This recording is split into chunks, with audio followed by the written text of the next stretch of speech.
Hi, it's Chris from Implied Music, and it's Saturday morning on the porch. One of my students brought a piece into his lesson this past week, and he described it as a horror movie theme.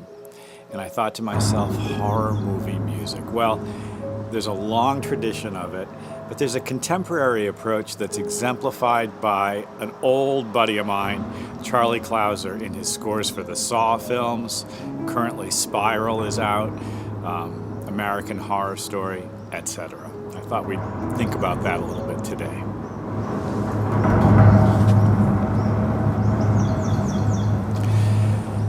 So part of the reason I wanted to be on the porch is that it's a noisy environment. Here in the San Francisco Bay Area where I live, it's a fairly high density population. There's a lot of people coming and going. And as a result, we get airplane, car, truck, various kinds of traffic noises all the time. Those noises are chaotic. Musical sound most frequently has a perceived fundamental pitch, a note. And music theory has focused on notes and the organization of pitches, primarily. However, starting in the 50s and 60s, composers began to use timbre and rhythm as primary vehicles for their composing. Timbre is a tone color. Oboe sounds different from a violin, but by the same token, your fingernails scratching on a front door screen sound different from a sharp exhalation as the result of getting bludgeoned in the chest. You get my drift. They're different sounds, and sound is really what composers work with.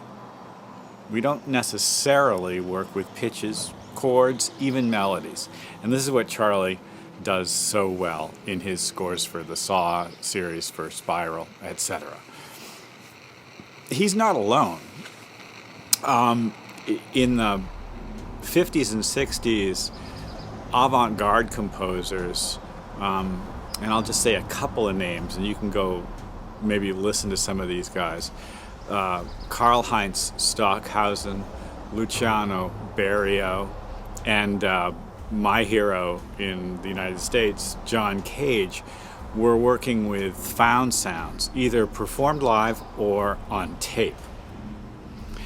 My own undergraduate degree is in what we call electronic music composition or studio composition, and I've spent hours and hours of my life recording things to pieces of magnetic tape, cutting the tape into pieces and splicing them together, and that's the way folks rolled in the old days.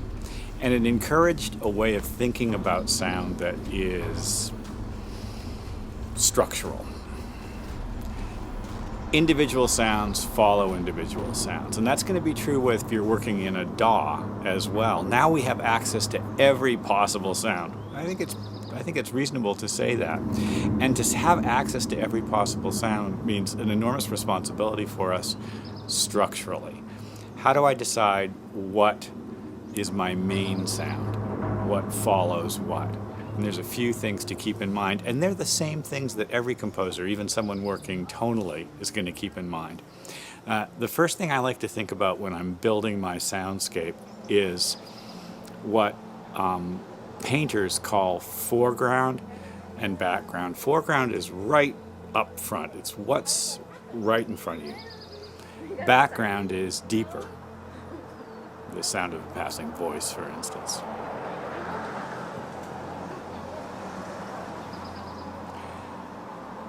Background frequently has reverb, echo, delay, and in fact, the spatial distinction between front and back is a big part of contemporary horror composition. Almost all of the sound in contemporary horror music is washed in reverb, deep reverb sounds. Very little is dry.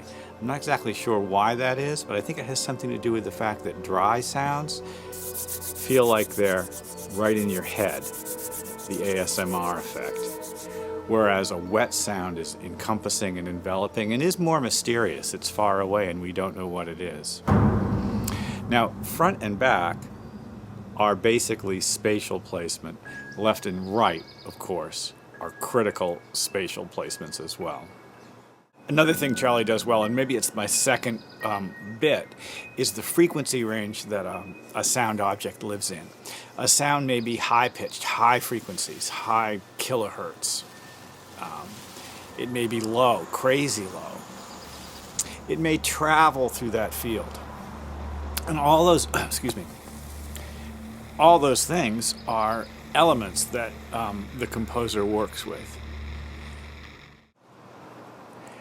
So how do you collect your sounds? How do you decide that you're going to use the sound of your dinner plate being broken as opposed to the sound of a piece of meat being ground up, etc.? I think that there's a couple of ways to consider these things. First of all, the frequency content of each sound goes into our musical language around it. Second of all, there are actual unconscious or sometimes even overt associations with every sound. The sound of an engine implies one thing. The sound of a growling animal implies another, despite the fact that they have similar frequency spectrum and even rhythmic identities. We actually have unconscious, ancient, I'm going to say built into our physical bodies, responses to certain types of sounds and the absence of certain types of sounds, right? It makes sense, doesn't it, that if the birds suddenly go quiet, there's a predator around. And that's definitely something that we have to be aware of when we're composing as well. So the choice of individual sounds has I'll say almost scientific component, the frequency spectrum, the stereo placement, and it also has a cultural or sociological component. Does it sound like a violin? Charlie carefully uses some orchestral sounds in his scores to ground our experience in convention, but he's almost always stretching the boundaries of what any orchestral composer would ever do by adding noise elements, shifting pitches, things moving through the sound field to keep us off balance, really. And I admired that dexterity so much. He's just so sharp in his capacity to do that.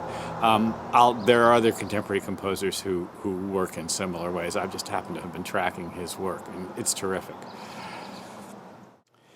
The student's piece, the horror theme that he brought in, had something going for it that a lot of contemporary horror and even action pictures don't, which is a strong melodic theme. This could be just the older composer in me talking, but I still do believe that a strong melodic theme that has some identity, rhythmic identity, and strong melodic contour can act as a vehicle to connect to the listener and open up their perceptions about things in a way that's emotional. Melodies are emotional, and we can get to more complicated emotions than simply primitive anxieties and jump experiences in the film by using melody and harmony in careful ways.